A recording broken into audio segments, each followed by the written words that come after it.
absolutely still. Suspicions based on movement.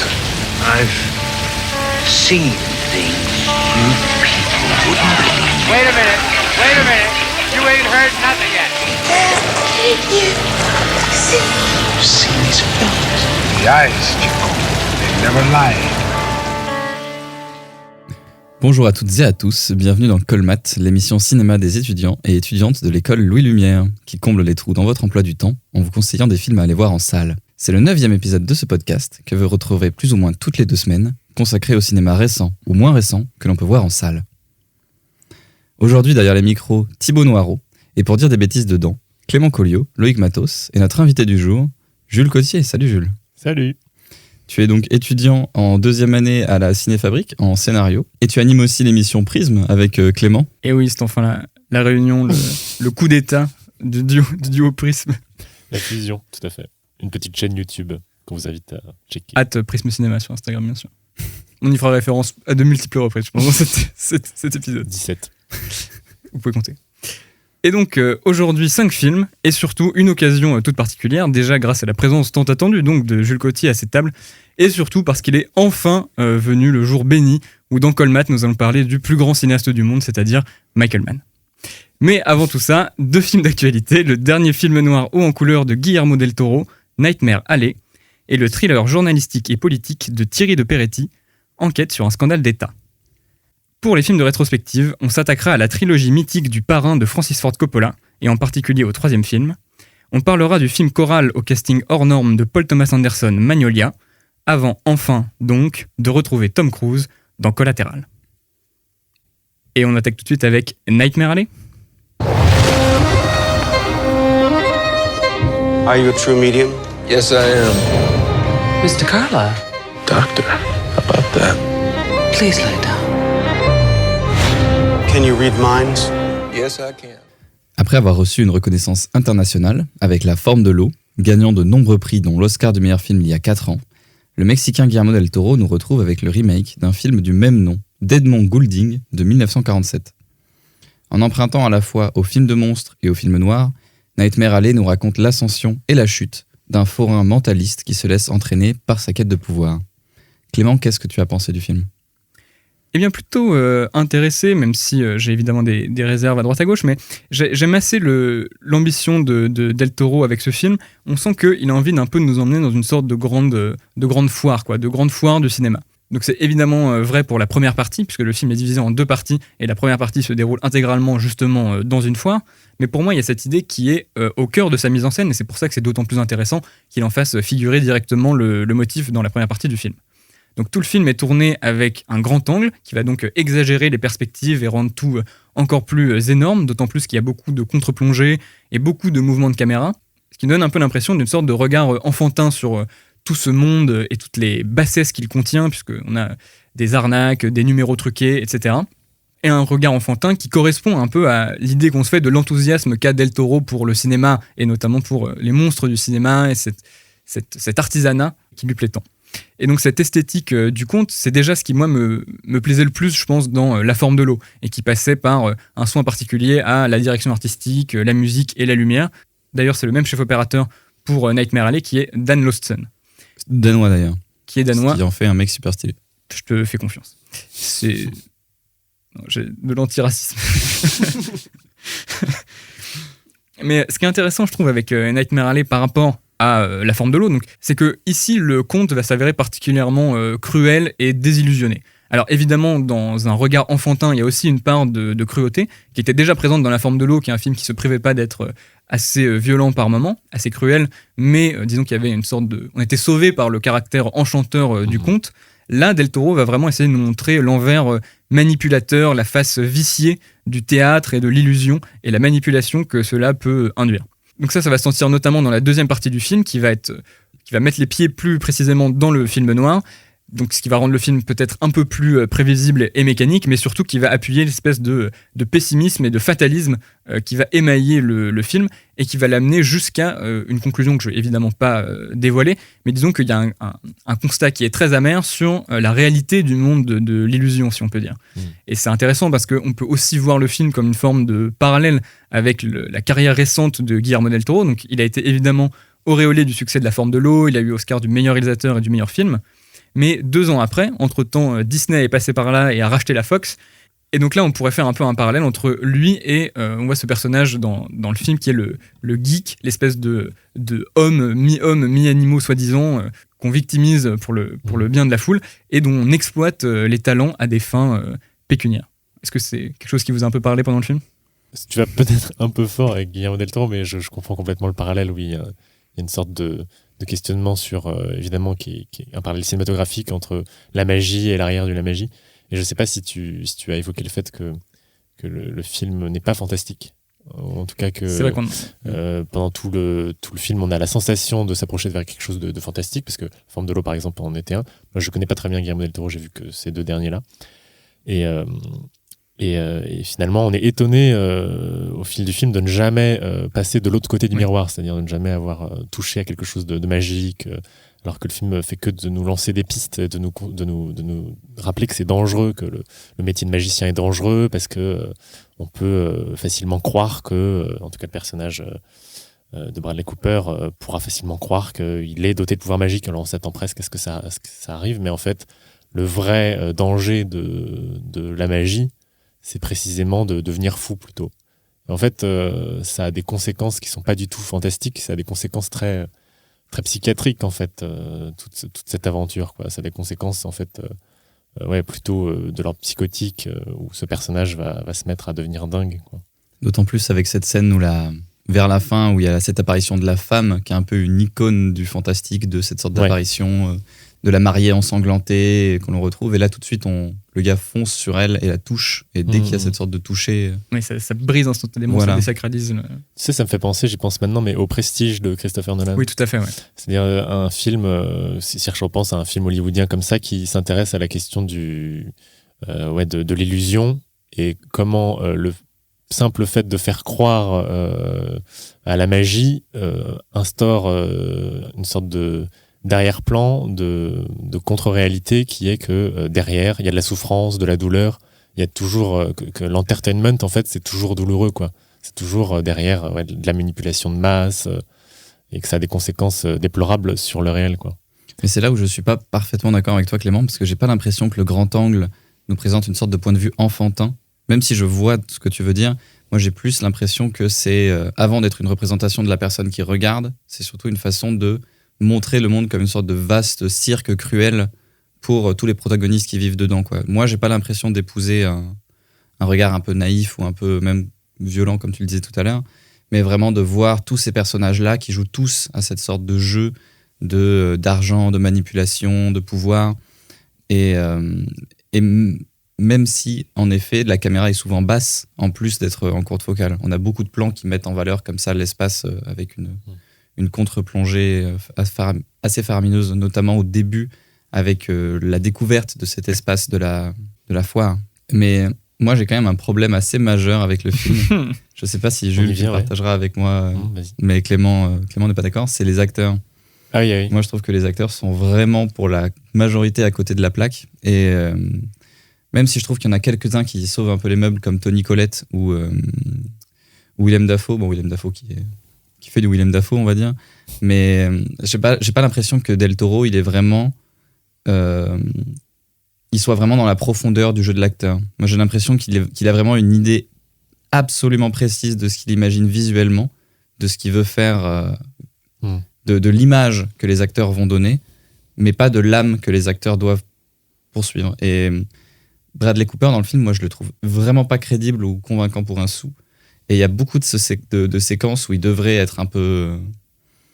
où devrait y avoir quelque chose à l'intérieur de lui, une sorte de noirceur grandissante, une sorte de feu qui s'empare de lui. Et pour autant, il ne joue pas presque, en fait. Même cette scène, ce dernier plan, qui est soi-disant assez impressionnant et tout ça, moi, je l'ai trouvé assez pitoyable. je comprends ce que tu veux dire, mais je pense que c'est aussi beaucoup une question de personnage et du récit en général. J'ai l'impression que on sent que ces personnages manipulateurs sont en fait très manipulés par le scénario en fait, et qu'on les pousse assez durement vers une sorte de destin tragique qu'on sent arriver très rapidement dans le film, en tout cas surtout sur cette deuxième partie. Et ouais, je trouve que cette gêne-là, ce côté un peu désincarné, elle vient du fait que c'est des figures de cire, quoi. Et Kate Blanchett, par exemple, je trouve que c'est un personnage qui fait très figure de cire, qui joue une psychiatre assez mystérieuse. Mais bon, elle est brillante, son apparition, et enfin, elle brille justement de ce côté impalpable, quoi. Mais tous les personnages sont comme ça, et même Bradley Cooper, on sent que voilà, on le pousse vers ces tréfonds tragiques, et étrangement, enfin, quelque chose ne marche pas à ce niveau-là. C'est sûr que quelque chose, même dans la réalité du film, fait qu'on ne conçoit pas facilement cette transformation. Et je pense que c'est ce qui fait que la deuxième partie est assez décevante. Alors qu'étrangement, moi, si je peux revenir à la première partie, cette découverte de la foire et tout, je la trouve assez impressionnante. Et même assez belle. Enfin, je trouve qu'il y a des moments très très beaux. C'est un film américain, et je trouve que c'est aussi une relecture de la question de la communauté américaine, du fait que ce personnage principal de Bradley Cooper, au début on n'en connaît rien, il met beaucoup de temps à parler, et là je crois complètement à son personnage quand il joue pas au rôle du magicien. Il a quelque chose de très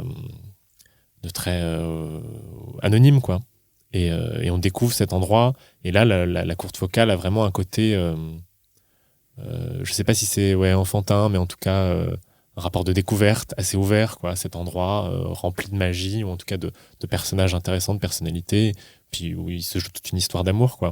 On sent qu'il y a quelque chose de beau qui se joue à cet endroit-là, évidemment confronté aussi à la bassesse du personnage de Willem Dafoe et de ce qu'il fait à ce personnage de geek. Mais il y a un côté un peu American Dream, quoi. C'est ce personnage qui est le drifter, quoi, le vagabond, qui va réussir à intégrer une communauté et s'élever peu à peu, faire corps avec cette communauté et tout.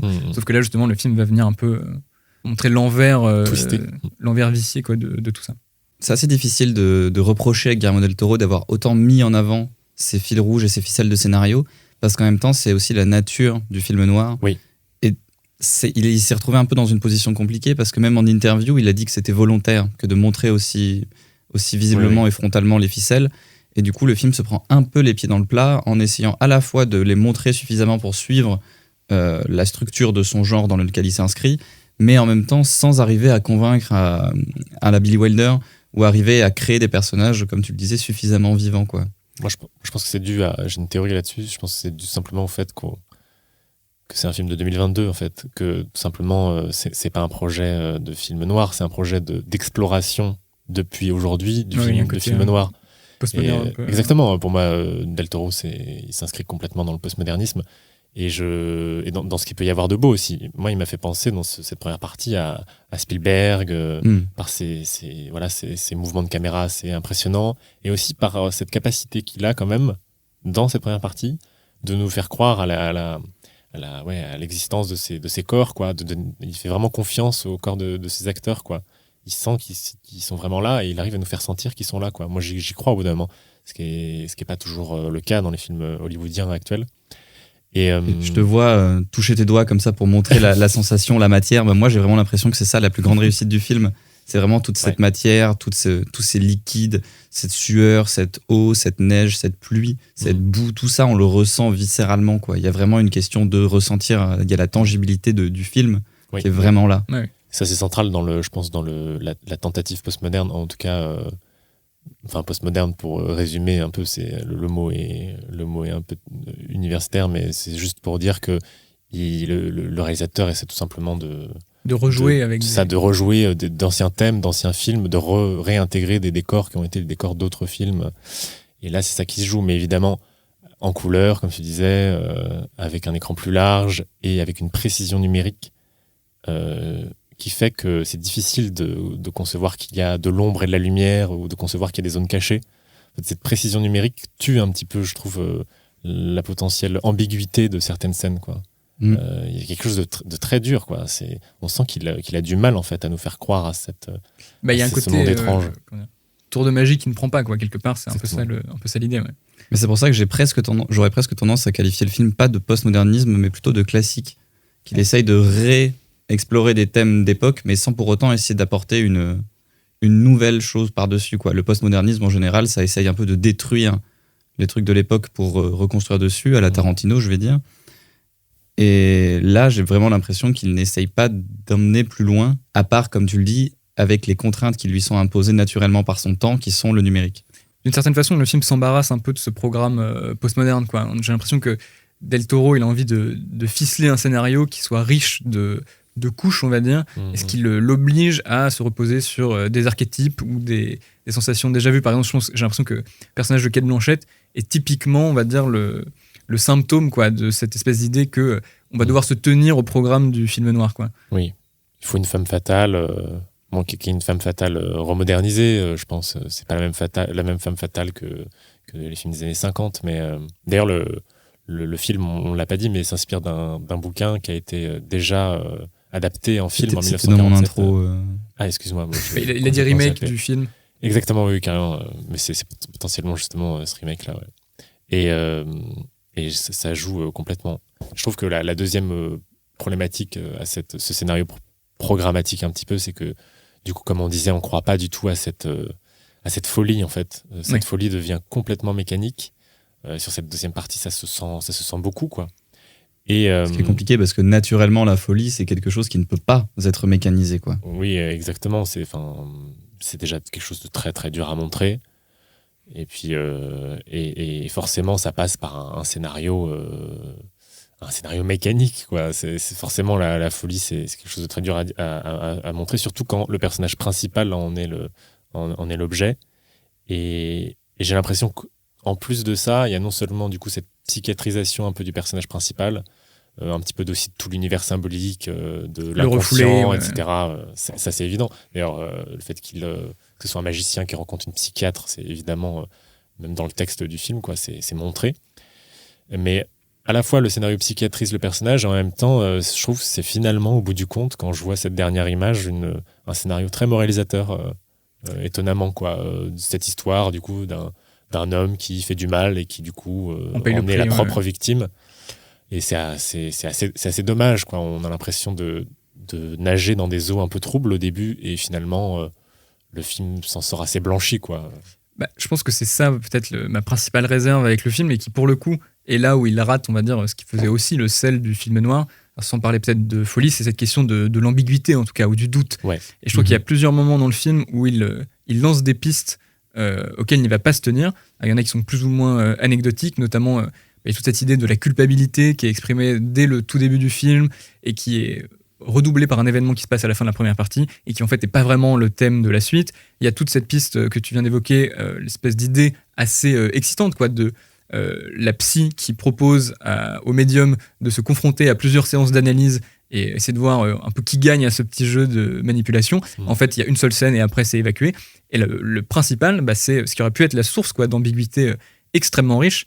C'est l'idée qu'exprime son mentor qui lui apprend un peu le métier de prestidigitateur, qui lui dit attention, parce qu'à force de manipuler les gens avec succès, on finit par croire à ses propres pouvoirs. Et en fait, ça qui est une idée vraiment excitante, c'est pas du tout l'idée du film, parce que le personnage reste totalement en contrôle. La seule chose qui va le perdre, c'est qu'il joue de plus en plus gros, il manipule des gens de plus en plus dangereux, et en fait, il y a pas de... Lui ne semble jamais douter, ce qui participe aussi peut-être de ce côté un peu monolithique du personnage principal. Et ce que je trouve dommage, c'est qu'il y a pour moi une scène qui aurait été parfaite pour explorer ce terrain-là, qui est la scène du test du polygraphe. Donc le principe du polygraphe, c'est ça détecte les mensonges. Donc le personnage doit passer un test parce qu'il doit, on va dire, exercer ses pseudo-dons de médium sur un personnage important, dangereux, etc. Et donc il passe un test et il est interrogé. Est-ce que vous avez vraiment des dons de médium, etc., etc. Et en fait, on se rend compte que dans les faits, le personnage s'en tire parce que il a suffisamment bien travaillé, il a récolté des informations sur le personnage qui lui permettent de se tirer de là. Donc c'est une réponse stratégique, on va dire. Alors que la réponse vraiment intéressante et ambiguë, ça aurait été celle de ne pas trop savoir, quoi, de se dire, alors est-ce que le test polygraphe valide ce qu'il dit ? non pas parce qu'il s'est renseigné de façon tout à fait cartésienne, mais parce que lui-même croit à ses propres mensonges, quoi. Il y a une sorte d'effet d'auto-persuasion de sa part. Et là, il aurait pu avoir une ambiguïté servie sur un plateau, quoi. Il y avait vraiment une piste qui n'est pas vraiment ce que le film va faire. T'as raison, en fait, c'est un film qui nous emmène pas du tout dans des eaux illogiques, en fait. Au contraire, il nous emporte dans la logique d'un meurtrier, comme c'était à la mode, justement, dans ces films noirs où le personnage principal est un anti-héros. Là, on nous emmène dans la logique du meurtrier qui doit toujours... Enfin, du meurtrier, c'est pas vraiment le cas, mais en tout cas du sale type qui va devoir aller plus loin pour gérer ses propres problèmes et dont l'ambition est démesurée. Donc, c'est vrai qu'au bout du compte, en fait, je trouve que c'est davantage l'aspect moraliste qui prend le pas sur l'aspect mystique. C'est très dommage parce que ce début-là, en plus, où on connaît pas beaucoup ce personnage de Bradley Cooper, il nous donne envie, quoi. Il y a ces quelques flashbacks sur sa vie avant cette communauté de circassiens. Elle nous donne envie, quoi. On a l'impression qu'il y a un mystère à percer. En fait, malheureusement, le film perce le mystère et toute la première partie est repliée par la deuxième partie. Ce qui fait que moi j'en sors assez vite, quoi, en ayant résolu tous les problèmes. Mais pour moi, ce passé traumatique enfoui, en fait, c'est pareil, ça sert de prétexte scénaristique à la construction du personnage qui a un passé tourmenté, mais ça sert pas comme enjeu intime, quoi, pendant le film. Oui, et puis ça nous sert surtout à le fait qu'il ne soit pas montré, ce passé du personnage, ça nous sert surtout à nous le faire aimer avant de comprendre que c'est un salopard depuis le début. ce qui est un petit piège scénaristique. C'est dommageable. C'est dommage parce que cette première partie qui semble peu écrite je veux dire, qui dans le scénario il y a presque une forme de semble spontanéité. moins, Oui, il est en admiration vis-à-vis de ce qu'il filme, quoi. T'as vraiment l'impression qu'il découvre avec nous cet espace. J'ai l'impression qu'il s'ennuie sur la deuxième partie aussi parce qu'il filme le cabinet d'une psychiatre qu'on revoit plusieurs fois et dont on commence à s'ennuyer aussi visuellement. Il est moins dans son univers, je pense. Beaucoup moins, ouais. C'est sûr que je trouve qu'il est beaucoup plus fort pour filmer les prolos, d'ailleurs, dans la première partie, c'est-à-dire vraiment des endroits un peu sales, un peu marginaux, des endroits où on essaie, où on fabrique. On invente des personnages avec des gueules aussi, quoi. C'est des acteurs qui ont vraiment des têtes. Il y a de la matière, là, et on perd la matière du Willem Dafoe. Mais c'est ce qu'adore Del Toro, quoi. C'est ce côté monstre, création du truc, c'est tangible, quoi, de l'artisanat cinématographique. Et on pourrait se poser la question Je me pose pas mal la question en ce moment de comment réussir à montrer des choses monstrueuses, justement avec la précision de cette image numérique, quoi. Des choses encore ambiguës, on ne sait pas si c'est de l'ordre du fantastique, du réel.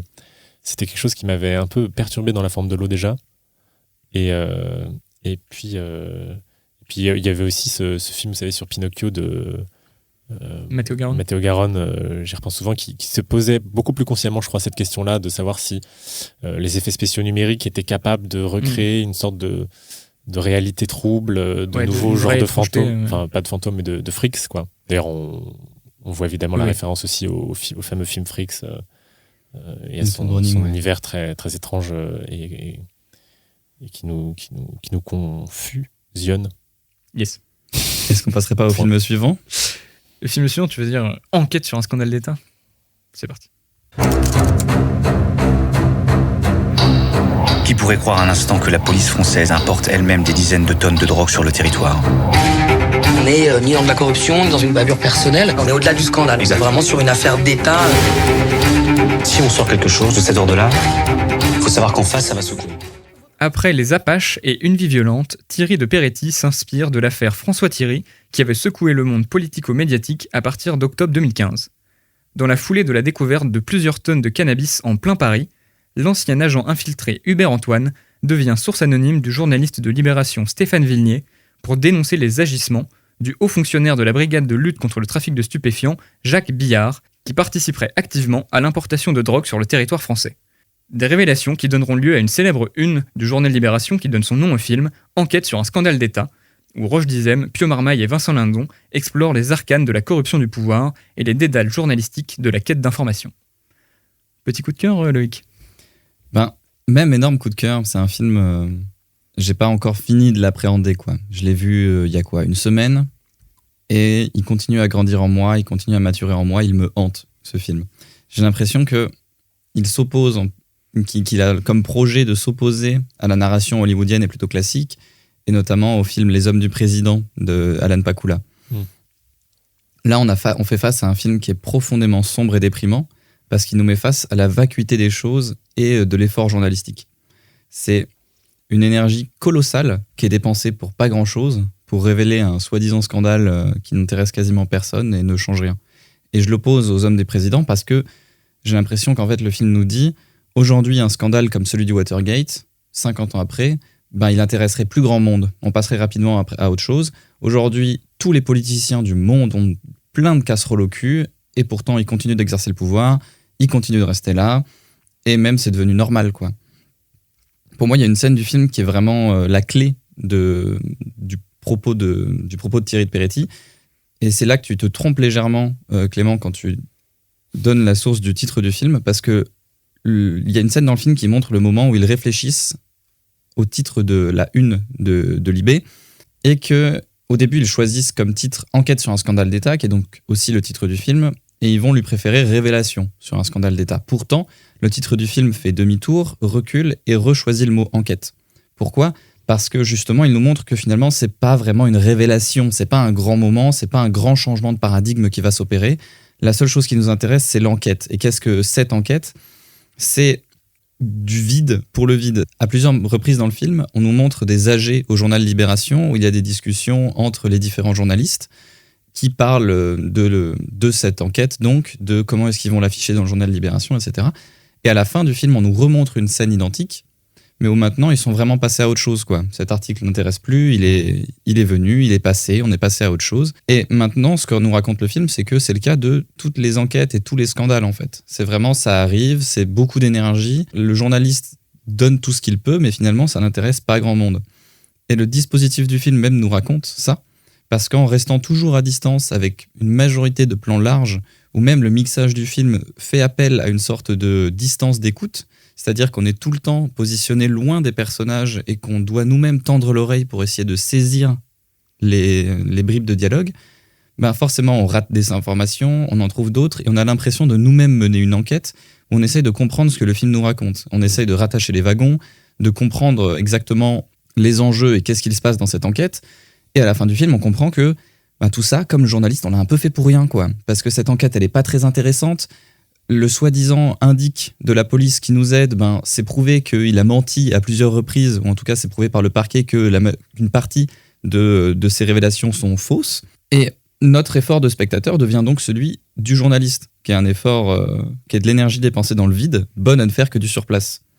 Et pour moi, c'est au-delà du système journalistique et d'enquête que le film nous présente, c'est la situation de nous tous qui est présentée là-dedans, de nous tous en tant qu'individus qui évoluons dans une société où notre place est devenue si infime, si minime que nous n'avons plus aucun effet, quoi. On est vraiment inutile. Tous ces efforts ne changeront rien, jamais rien. Et finalement, on peut donner tout le temps et toute l'énergie du monde, notre existence est vaine. Aïe. J'allais te passer la parole, mais on peut peut-être aussi aller se suicider, tout ça. J'ai une corde dans mon sac. Je suis assez d'accord avec toi. Le film mérite d'être vu justement par rapport à ça. Alors tu dis que ça tient surtout au fait que l'enquête n'intéresse personne. Je ne sais pas si c'est quelque chose de très montré dans le film. J'ai même l'impression que le problème se trouve avant la question de si les gens s'y intéressent ou pas, quoi. D'ailleurs, on n'a pas trop connaissance de qui lit ce bouquin, etc. On n'a jamais de personne qui reçoit le journal, ou même quand on parle de la publication d'un livre racontant cette enquête-là, on ne parle pas de la publication du livre, on parle de l'argent gagné par la vente des livres. Exactement. Il faut préciser que le film, pour le résumer formellement de manière un peu grossière, se présente surtout comme une suite de séquences de dialogue principalement, filmées en plan séquence. Alors parfois il y a des cuts, mais on sent qu'au tournage ça a été filmé d'une traite, et du coup ce qui donne au film un aspect très documentaire. Et durant ces séquences de dialogue, ça va surtout être une représentation du travail donc, de Stéphane, le journaliste de Libération, pour essayer d'enquêter, de faire son enquête. Sauf que la question qu'on se pose, je trouve, à partir du milieu du film, au bout d'un moment, c'est à quoi sert cette enquête et qu'est-ce que ça veut dire enquêter ? C'est-à-dire que tu disais que il y avait un côté thriller dans le film tout à l'heure, surtout c'est ça qui paraît surtout sur l'affiche, dans le titre. Oui, c'est comme ça qu'on y entre. Voilà, c'est comme ça qu'on y entre. Le film est un peu un piège à spectateur. Il nous fait croire qu'on va être justement qu'il va y avoir des révélations, qu'il va y avoir du mensonge, des vérités, des confrontations, voire de l'action même. Et c'est ça peut-être pendant la première partie quand même où on nous tisse un peu, on nous fait croire aussi à ça et on nous fait regarder du coup la réalité de cette enquête sur une affaire de drogue. Et à partir du milieu, on commence à regarder un peu plus en détail, à enquêter comme tu disais, mais là dans le sens presque documentaire du terme, sur qui sont ces gens, quel est ce boulot qu'il est en train de faire. Et moi ce qui me paraît assez impressionnant dans le film, c'est qu'on ne se pose presque jamais la question de ce qui est vrai ou ce qui est faux. Ce qui nous importe surtout, c'est ce qui est bien, ce qui n'est pas bien, ou en tout cas la place de tous ces personnages, donc le personnage de Hubert Antoine et le personnage de Jacques Billard, dans ce grand jeu des événements. Et on a l'impression qu'en fait le travail de journaliste est davantage un travail de romancier, ou en tout cas d'écrivain. C'est-à-dire qu'il va mettre en récit a posteriori les événements, plutôt que finalement de fact-checker, quoi, comme on a souvent tendance à le penser. D'ailleurs, le geste du film assez surprenant, c'est le fait de mélanger vrai et faux. Notamment, les noms des personnages ont été, pour la majorité, modifiés, mais très légèrement. Par exemple, le Hubert Antoine du film, dans la vraie vie, s'appelle Hubert Avoine. Ouais. Et du coup, il y a aussi ce mélange-là, même dans la matière scénario, du vrai et du faux. Je vous rejoins tout à fait, c'est-à-dire que le film a beau avoir enquête comme premier mot dans son titre, c'est vraiment un faux film d'enquête. On y rentre en pensant que c'est ce qu'on va voir, exactement un film comme tu dis sur le mode des hommes du président, où on s'attend presque à une sorte de film dossier, quoi, un peu à la Oliver Stone dans JFK, qui a une thèse sur la réalité des événements et la complexité du système, et qui va nous montrer, nous illustrer, voire nous expliquer, on va dire, son point de vue et étayer ce point de vue. Alors qu'en fait, là, on est sur un film qui raconte, mais qui ne montre quasiment pas. On suit en permanence les échanges entre Stéphane et Hubert, mais en fait, c'est la seule version de l'histoire qu'on aura. C'est-à-dire que ce qui aurait été présent dans un vrai film dossier, entre guillemets, c'est une deuxième partie où Stéphane va, sur le terrain seul, essayer de confronter ce que lui a dit sa source à la réalité. En fait, ça, c'est tout à fait absent. Ce moment fact-check du film n'existe pas. Ce qui compte ici, comme tu l'as dit, Jules, c'est purement la question du récit. Et c'est pour ça que c'est intéressant que le film s'appelle comme la une, parce qu'en fait, le film n'est pas une enquête sur un scandale d'État, il est plutôt un film sur enquête sur un scandale d'État, la une, ou du moins le projet de une de Libération. Le film aurait dû s'appeler Enquête sur enquête sur un scandale d'État. Après, je pourrais comprendre si jamais ça occasionnait une certaine frustration chez les spectateurs, parce qu'il y a quelques bribes, quoi, de ce film dossier qui aurait pu mais qui n'est pas. Je pense notamment à une scène où un collègue de Stéphane dit que ses SMS viennent d'être effacés. Oui. Et là, tout de suite, ça rappelle un imaginaire vraiment film du complot, etc., qui en fait n'est pas vraiment là où le film nous dirige. Mais ça n'empêche pas le film d'être un film qui est centré sur la question de l'information et de sa transmission, et d'être un film extrêmement minutieux. Et donc ça passe notamment par cette attention aux scènes de dialogue, mais aussi évidemment par sa mise en scène. Et j'aime assez les espèces de dispositifs que se donne De Peretti pour filmer tout ça. Oui. C'est d'ailleurs pas anodin que pendant le récent festival des journées cinématographiques, De Peretti ait choisi à sélectionner et à diffuser des films de Francesco Rosi. Et je dirais qu'il partage avec lui sur certains moments une sorte d'attitude un petit peu cartographique. Il y a des plans dans Salvatore Giuliano de Francesco Rosi où la caméra va vraiment nous présenter la topographie d'un terrain, presque comme on pourrait le faire aujourd'hui avec une image satellite, quoi, si on voulait trouver le pendant contemporain de ça. Et donc là, il y a plusieurs moments dans le film où, dès que les personnages font des vrais déplacements dans l'espace, la caméra va rester fixe parce que c'est, on va dire, le point stratégique duquel le mieux évaluer les déplacements relatifs des personnages. Et quand la caméra bouge, c'est plutôt donc soit sur des dispositifs de caméra embarquée, genre personnage est dans sa voiture, auquel cas le déplacement en lui-même n'a pas d'intérêt géographique, n'est pas porteur d'informations, ou quand les personnages discutent. Et donc là, le film va passer dans un mode attentif extrêmement prenant, où on va avoir cette succession de travelling avant, voire un peu de travelling circulaire par moment, pour vraiment venir au plus près de cette matière récit. D'ailleurs, je trouve que ce qui caractérise normalement un film d'enquête classique, c'est que la caméra filme ce que le personnage principal de l'enquêteur regarde. J'ai l'impression que c'est ce qui caractérise le genre du film d'enquête, c'est-à-dire que le personnage principal voit quelque chose, il avance, et on avance avec lui, en fait. Oui, il devient une sorte d'avatar de notre exactement, recherche. d'avatar en de fait. regard à travers lequel. Et la valeur importante, c'est aussi le gros plan dans ce genre de film-là qu'on Oui, oui. trouve absolument à aucun moment. dans le C'est film. ça, l'insère, en fait, sur les informations, Exactement, etc. Ici, tout se fait par le dialogue, et on prend beaucoup de distance avec le personnage de Stéphane, qui n'est pas tant l'avatar de notre enquête que, de plus en plus, l'objet, en fait. On commence à le regarder lui. Et on prend de la distance, et en fait, on voit plus loin que lui. Je trouve, en tout cas, que la caméra voit plus de choses que lui ne regarde. D'ailleurs, il est joué par Pio Marmaille, qui a évidemment ce côté forcément un peu très concentré, un peu hyperactif, et toujours étonné de ce qu'on lui raconte, quoi, très, très avide de nouvelles informations. Il a ce côté précipité, en fait, qui est tout à fait contraire, en fait, avec la manière dont le film est filmé, et contraire à l'image de Claire Maton, qui est très distante, très attentive, comme tu disais, qui est en plus en 4/3. On pourrait le lire de différentes manières, mais pour moi, ça nous permet une sorte de rapport de concentration un petit peu à ce qui se passe. Ça nous oblige à regarder de manière plus attentive et à avoir vraiment une sorte de cadre et de composition figée, quoi, précise. On pourrait dire aussi qu'il y a l'idée qu'on va se concentrer sur on va dire le raconteur ou la personne qui écoute et vraiment évincer les éléments périphériques, quoi. C'est-à-dire que ce qui compte, c'est vraiment le récit. C'est pas de déceler dans le plan des indices ou des faits, quoi. Oui, on dirait que le format du 4/3, il a été choisi spécifiquement pour filmer 2 personnes assises à une table en train de discuter de loin. Oui, d'ailleurs, je pense que ce que je disais à Clément tout à l'heure, c'est pour moi le fameux cadre le fameux ratio des films classiques américains ou les films même de l'âge d'or des années 30, etc., où tu as un personnage et un autre qui parlent, quoi. Quelque chose de très simple, en fait, et qui est du coup concentré sur la question de la voix, du son, du dialogue, qui est vraiment prépondérante dans le film, quoi. C'est rare d'avoir des films où ça parle autant, quoi.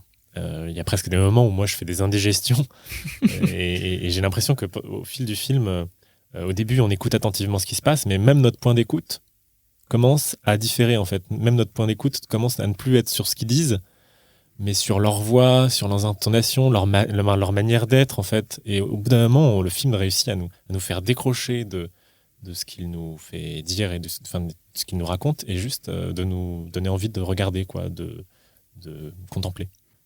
Il y a quelque chose qui révèle ce dont tu parles. À la fin, enfin en tout cas dans le générique, on découvre que tous les acteurs ont été coachés pour parler d'une certaine façon, pour avoir une certaine diction qui essaye ni de se placer dans un certain naturalisme, ni dans un oubli total de ça, avec justement une sorte d'image, enfin d'idéalisation du dialogue. Il se place entre les deux avec une imitation du réel dont il est conscient que ce n'est pas le réel pour autant. Une sorte d'espace. Oui, c'est de simuler le phrasé du... Une sorte d'imitation de ce qu'on imagine être le réel. Et justement, ça joue encore plus pour moi dans cette sorte d'espace que le film nous présente, où on ne sait plus vraiment quoi voir. Et j'ai l'impression, je me tente un petit peu ici, mais vu qu'on y fait écho un peu plus tard, moi je trouve que le film tient beaucoup du cinéma de Michael Mann, ou en tout cas de cette sorte de figure manienne, dont on parlait de Pio Marmaille, qui est un personnage un peu névrotique et qui est obsédé par son travail, et qui a presque des œillères et qui ne voit que ça et qui fonce dans une direction et qui se fait presque emporter par le torrent du système, quoi.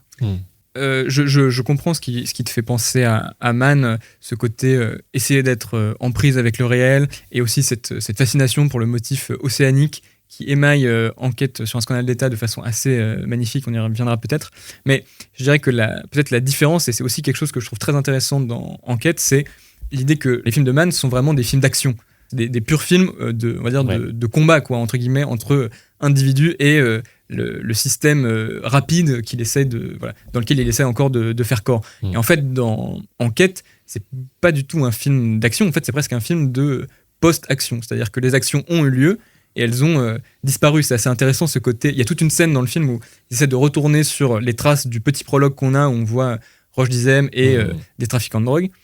Et en fait, il n'y a pas de traces, quoi. Il n'y a plus de cette réalité-là, ce mouvement-là, il est fini, il est inaccessible maintenant. Et même à la fin du film, il y a une petite phrase qui dit qu'au moment où ils ont essayé où Roche Dizem a dit c'était là-bas que ça a eu lieu, il avait tort, en fait. C'est le personnage de Vincent Lindon qui le dit pendant cette sorte de scène de tribunal à la fin, où il dit en fait c'est pas là-bas que ça a eu lieu même, quoi. C'est dire à quel point il est pas crédible, ce gars.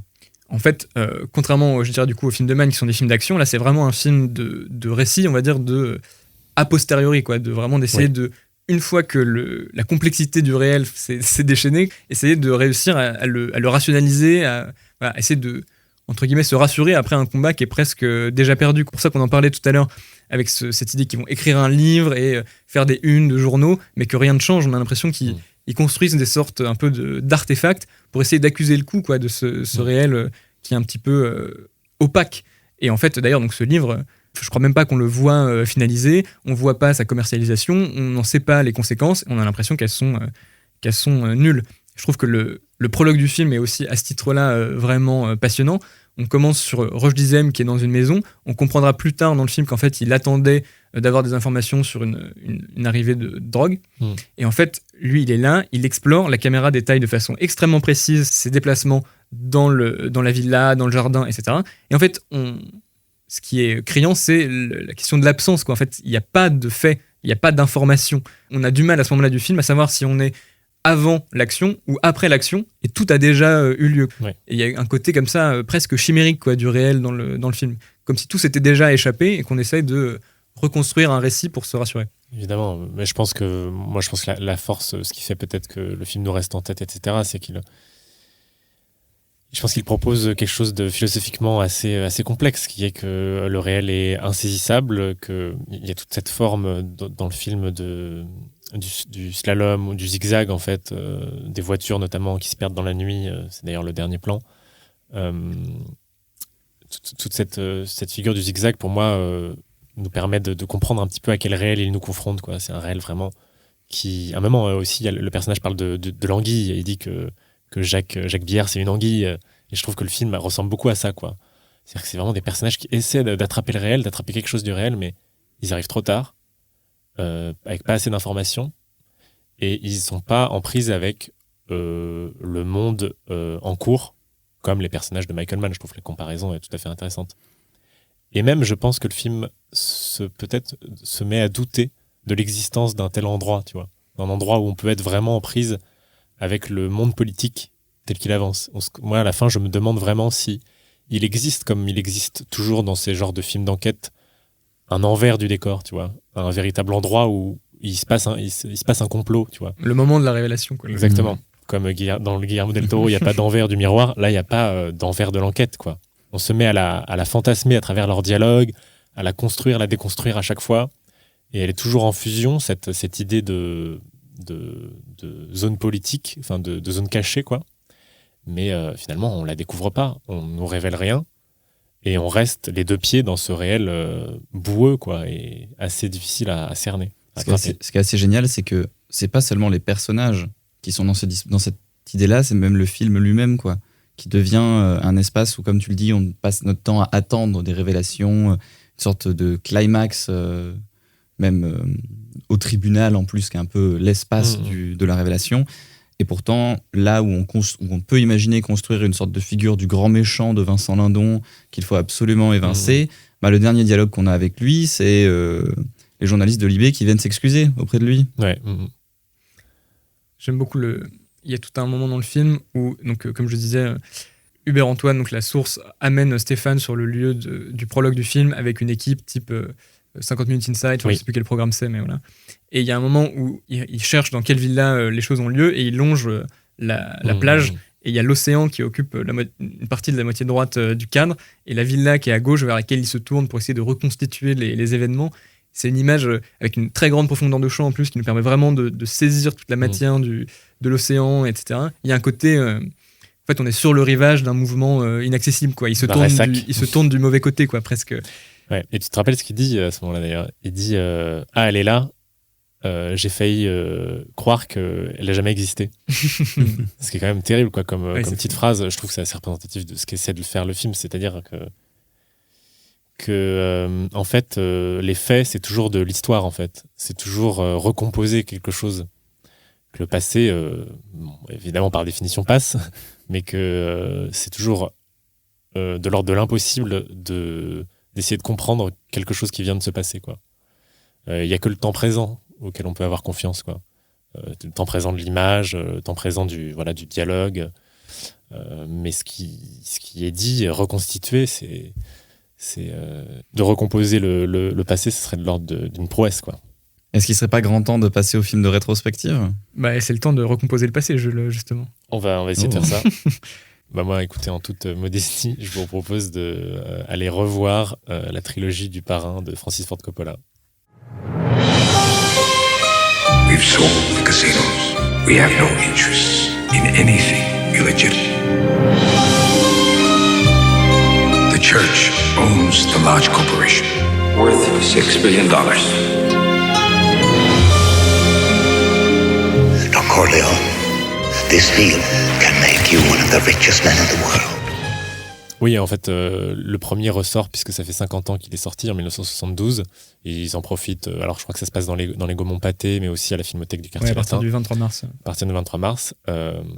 Mais chez Gaumont-Pâté, c'est un peu avant. Donc, le premier ressort, mais ils en profitent aussi pour montrer le deuxième. Et le troisième, remonté par Francis Ford Coppola, sous un nouveau titre extrêmement complexe. The Godfather Coda, The Death of Michael Corleone. The Death of Michael Corleone. Tout à fait. Écoutez, je sais pas exactement ce que je suis en mesure de dire aujourd'hui sur ces films, évidemment, qui ont été critiqués à leur sortie, et puis évidemment depuis 50 ans par tout un tas de gens. C'est des films, en tout cas les deux premiers importants, je pense, dans le nouvel Hollywood, qui ont cette sorte de sûreté dans la mise en scène. Évidemment, c'est quelque chose d'assez prodigieux que fait Francis Ford Coppola. Il y a une sorte de puissance opératique du premier film, mais aussi des deux autres. Et souvent dans ses interviews, Coppola dit qu'il n'a jamais voulu faire le 2, mais qu'on lui a un peu légèrement obligé. Et puis il ne voulait même pas non plus faire le 3, qu'il a finalement fait en 1990. Beaucoup plus tard, par rapport à 91, ouais, beaucoup plus tard que les deux premiers. Et je trouve ça toujours assez étonnant, parce que les trois, ensemble, ont une force de récit qui est assez étonnante, quoi. Et je trouve une cohérence interne vraiment forte. Et moi, je conseille vraiment aux gens d'aller voir les trois, notamment parce que je trouve que le 3 est un chef-d'œuvre. C'est un de ceux que je préfère. En tout cas, il apporte quelque chose, je trouve, de très important dans la trilogie, et il la conclut d'une manière précisément opératique au sens premier du terme. Et donc, en plus, pour être vraiment corporate, puisque Oui. toi et moi, du coup, nous tenons la chaîne Prism, @Prism Cinéma, évidemment, sur Instagram, on s'est dit qu'on allait en profiter pour parler, parce que ça coïncidait aussi avec l'actu de rétrospective, de films sur lesquels on a fait des vidéos.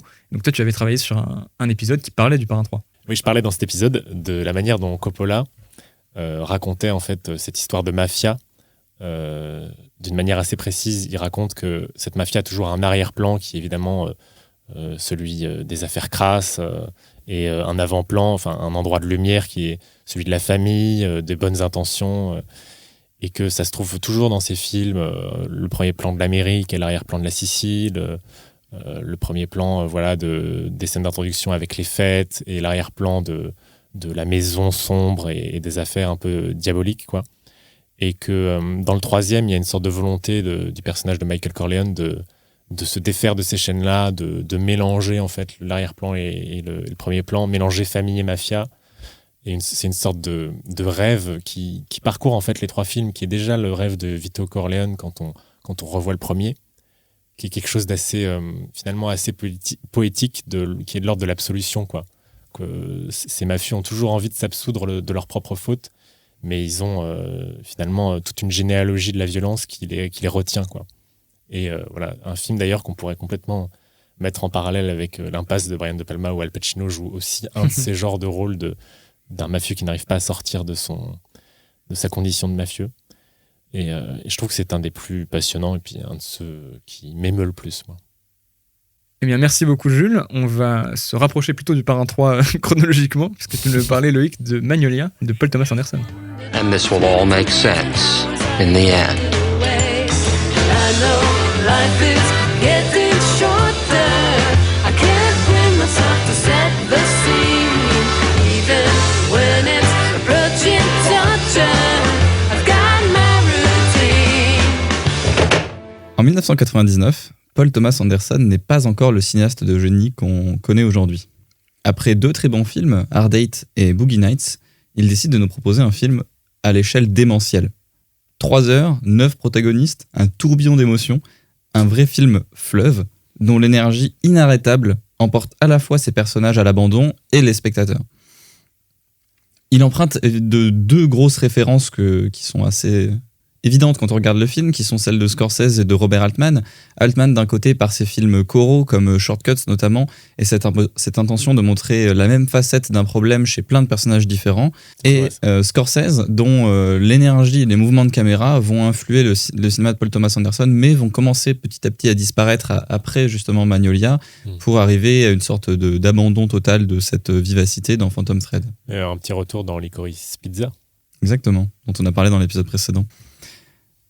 Le film a une façon de mettre en scène le groupe et l'énergie collective vraiment assez impressionnante, avec donc 3 heures de film qui pourtant jamais ne paraissent longues ou longuettes ou inutiles. Il y a un débordement d'énergie, de mouvements de caméra qui vont et viennent, qui sautent d'une séquence à une autre. Même le montage du film, c'est assez impressionnant de passer d'autant d'histoires à d'autres histoires et de tout le temps juste. Il n'y a jamais un cut qui semble étonnant, jamais un saut d'une scène à une autre. Ça peut très bien passer d'une scène absolument dramatique à une scène de 2 personnages qui s'embrassent, juste en un cut comme ça, et pourtant on n'est pas dérangé. Il sait exactement manier l'émotion et tout le temps rester sur la fine ligne de comment nous faire ressentir cette sorte de crescendo, de mélange d'énergie. Et aussi, il tombe pas dans une sorte d'idée bizarre qui serait de dire que tous les personnages se connaissent, qu'ils sont tous amis, qu'ils vont tous vivre un truc à un moment T. C'est des personnages qui vont et viennent, se rencontrent, se croisent dans la rue, juste échangent un regard et disparaissent. D'autres vont rester plus longtemps, d'autres vont avoir des sortes de petites connexions le temps d'une scène, par exemple le temps d'un jeu télévisé où on retrouve un enfant qui est un des protagonistes et le présentateur qui est un vieil homme, ou évidemment le personnage le plus culte du film et l'acteur le plus culte du film qui d'ailleurs je pense prouve sa meilleure prestation derrière Eyes Wide Shut dedans, c'est Tom Cruise, qu'on retrouve mêlé à l'histoire de Philip Seymour Hoffman, de Julianne Moore et de Jason Robards, où Tom Cruise nous présente là une sorte de personnage un peu en avance de 3 ans sur cette accroche à la scientologie qui va lui être fort reprochée, où là il présente une sorte d'énorme mascu qui gère une sorte de secte où ils descendent les femmes, où leur seul objectif c'est d'en faire des esclaves sexuels, il utilise le mot. Et ce que le film fait, son geste absolument dément, c'est d'essayer de retrouver les racines de toutes ces choses-là, dans un geste très social en fait, enfin social dans le sens de la sociologie, qui est de retrouver les racines de ces éléments-là. C'est pas juste un personnage mauvais parce qu'il est mauvais, c'est un personnage qui a un problème de relation, de rapport avec les autres, avec son père ici, et chaque personnage du film va avoir des problèmes de relation avec les autres. C'est ça le centre du film, et c'est là que c'est très intelligent de choisir un film où on fait exister autant de personnages en même temps, pour montrer les relations, parce que le film, dans sa forme et dans son fond, parle de ces rapports entre les gens qui s'entreconnectent, qui viennent à se rencontrer, et de l'effet que chacun peut avoir l'un sur l'autre. Je disais qu'il n'y avait pas de grande scène qui les réunissait tous. J'ai un peu exagéré, parce qu'il y a un moment qui est absolument culte dans le film, qui évidemment nous rappelle un élément biblique, qui est la pluie de grenouilles que tous les personnages vont vivre dans le dernier tiers du film. Presque, ils vont tous chacun payer pour leur péché, quoi. C'est un film absolument magistral et je pense que le plan final du film doit être mon plan préféré de l'histoire du cinéma, ou en tout cas mon plan préféré de fin d'un film. À chaque fois que je le regarde, je pleure. C'est simple. Je vais sur YouTube, je regarde juste cette scène, je chiale. C'est d'une puissance, d'une virtuosité. J'en ai pas parlé, mais l'utilisation de la musique aussi est absolument brillante pendant le film. Il sait exactement la mener et c'est ça qui va rendre le plan final super fort, c'est cette question de gérer le rythme entre la musique, la caméra et les corps. Quel génie ce Paul Thomas Anderson, vraiment. Wow. Et où est-ce que ça passe, Magnolia ? Eh bien, dans le cadre de la sortie de Licorice Pizza, plusieurs cinémas de Paris ont décidé de repasser plusieurs films du cinéaste, notamment La Filmothèque, le Christine Cinema Club ou encore le Grand Action. N'hésitez pas à aller voir Magnolia et tant d'autres films qui sont pour la majorité des chefs-d'œuvre. C'est vrai. Et donc toi, Clément, on parlait de Tom Cruise, on parlait de Michael Mann, j'ai comme l'impression qu'il y a quelque chose qui se dessine dans cette fin d'épisode. Une anguille. On va parler de Collatéral. Ouais. De Michael Mann. I'm not up for this. What are you gonna do about it? There's a man named Vincent. I got another DOA. He's already killed witnesses. He's coming to kill you. Max! I do this for a living! Loïc vient de nous parler d'un de ses plans préférés de l'histoire du cinéma, et moi je vais moi aussi vous parler d'un des films qui contient mon plan préféré de l'histoire du cinéma, et qui est un de mes films préférés auquel je sais que cette petite présentation ne fera dans tous les cas pas honneur. C'est donc Collateral de Michael Mann, qui est sorti en 2004, et qui passe le 21 mars au soir à la Cinémathèque française. 2022 ? Faut préciser parce que c'est peut-être l'année prochaine. Ouais, c'est ça. Non, tous les ans à la même date. C'est l'événement, quoi. Ça mériterait. Le rendez-vous, tout simplement. Ça mériterait. Ouais. Alors, Michael Mann, donc, c'est un cinéaste que vous connaissez peut-être pour des films comme Le Dernier des Mohicans ou Heat, avec De Niro et Pacino, qui sont des films qu'il a fait dans les années 90. En fait, c'est un cinéaste qui aurait pu être de la génération des cinéastes du Nouvel Hollywood, mais qui a d'abord fait des documentaires engagés en Europe, et ensuite pas mal de télévision. Donc, le premier film, c'est Le Solitaire en 81. Et ce qui, moi, me passionne et fait que pour moi, Mann est vraiment un des plus grands cinéastes contemporains, c'est sa capacité à transformer son cinéma, à inventer des formes pour se poser en permanence la question de qu'est-ce que c'est que l'individu qui vit dans le monde contemporain, qu'est-ce que c'est que l'aliénation qu'il subit, quel est son horizon, et d'autres questions sur la complexité du monde que je trouve passionnante. Et c'était déjà le cas dans, par exemple, un film qui s'appelle Manhunter, en français Le Sixième Sens, qu'il a réalisé en 86, qui était un film moderne génial dans les années 80, qui est la décennie de la publicité, de la fausse image et de la télévision.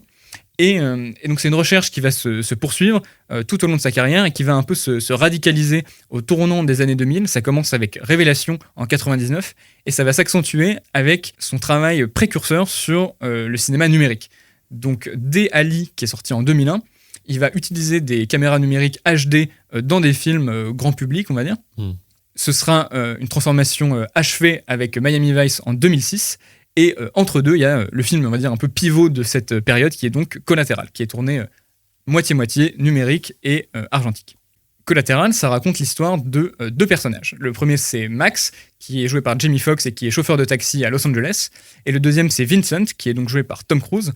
Et j'ajouterai Collateral dans la liste peut-être des meilleurs rôles de Tom Cruise, qui est un tueur à gages qui a un contrat à effectuer en une nuit et plusieurs cibles à tuer à Los Angeles. Et donc Vincent va recruter Max et le forcer à l'emmener dans cette ville que lui ne connaît pas, à tous les points auxquels il doit effectuer des assassinats. Et donc à partir de ce pitch, on va dire, simple, qui est un excellent pitch de thriller, le film va donc d'abord être ce qu'il semble être, c'est-à-dire une sorte de film d'action extrêmement efficace, un film de suspense extrêmement tendu, au scénario millimétré, avec des évolutions de personnages en miroir qui sont tout à fait passionnantes, puisque l'un va venir révéler les caractéristiques de l'autre et inversement.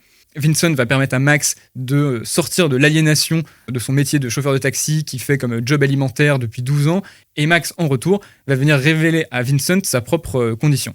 Et c'est ça qui m'intéresse un peu dans Collateral et dans, on va dire, le cinéma de Mann en général, c'est qu'il y a d'un côté cette sorte d'efficacité et de vrai plaisir du film d'action, et en même temps une vision extrêmement précise de la société et une grande propension à la poésie, tout simplement. On rentre donc, on va dire, dans le taxi avec les personnages avant la tombée de la nuit, et peu à peu va se distiller entre les séquences d'action qui sont toutes très sèches, très crédibles, assez formidables, quelque chose qu'on connaît pour Mann, notamment la fameuse fusillade de Heat, qui est un grand moment de cinéma, un grand moment d'action extrêmement authentique, qu'on pourra retrouver aussi dans Miami Vice ou même Hacker, qui est son dernier film, qui est aussi un chef-d'œuvre.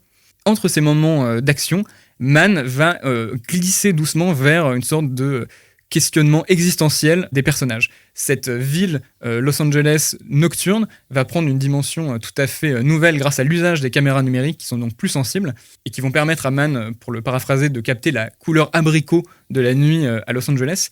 Et donc il va explorer cette espèce de société étalée, déconnectée, de grandes grilles de réseau dans laquelle le personnage de Max, qui est chauffeur de taxi, est prisonnier, pour venir révéler l'essence de ces personnages. Et donc ça va se faire par des lentes digressions, des lents moments où le point va d'un coup se faire dans le fond du plan, révéler une vision comme ça nocturne, presque fantastique. Et donc Mann, en plus de réussir à accéder à une réalité du monde contemporain qu'on n'avait probablement jamais vu sur un écran de cinéma comme ça avant, et qu'on verra d'autant plus dans son film suivant qui est donc Miami Vice, va réussir à distiller comme ça des moments de vision absolument stupéfiantes. Et donc il y a une scène du film en particulier qui, moi, est peut-être mon moment de cinéma préféré. Alors je vais pas vraiment vous le dévoiler ici, parce que voilà, si vous voulez découvrir le film, je vous encourage à le faire, vous avez une séance bientôt, donc je vous laisse un peu la surprise, c'est à peu près aux 2/3 du film. Mais si vous voulez en savoir plus ou que vous avez déjà vu le film, sur notre chaîne Prism, du coup on a réalisé un épisode qui était centré sur cette scène en particulier et un plan de cette scène en particulier, qui, on va dire, conjugue en même temps le travail documentaire et l'authenticité qui caractérise les films de Mann et son idéal poétique, romantique, lié par ce nouvel outil qui est le numérique et qui va venir comme ça un peu désacraliser, on va dire, l'image cinéma et créer une trouée d'accès au réel assez formidable. Donc, tout simplement, je vous encourage à découvrir Collateral. Je pense que c'est la parfaite porte d'entrée dans le cinéma de Mann, qui est vraiment un film au carrefour de la transformation de son style et, comme je le disais, un peu d'un côté, le fait que ce soit un grand cinéaste de studio qui a besoin d'argent et qui fait des films assez imposants, et de l'autre côté, ses envies expérimentales et sa vision du monde extrêmement précise et extrêmement lyrique. Voilà, donc je vous encourage à découvrir Collateral, c'est peut-être mon film préféré, en tout cas, c'en est pas loin. Très beau. C'est une belle façon de conclure ce bel épisode. On remercie donc pour la réalisation de cet épisode du personnel de Louis Lumière, Laurent Stellin, Franck Joigny et Éric Urbain. On remercie évidemment Thibaut Noireau pour la prise de son et le mixage. Merci Thibaut. Merci Thibaut. Et Mathias Debar pour le générique de l'émission et Joshua Lac pour le logo. Et on remercie incroyablement, chaleureusement notre invité Jules Cotier qui nous a fait le plaisir de venir. Non, c'était gentil à vous de m'inviter. C'était rigolo. On se retrouve très bientôt pour le prochain épisode. Et en attendant, on se voit en salle. Ciao. Ciao.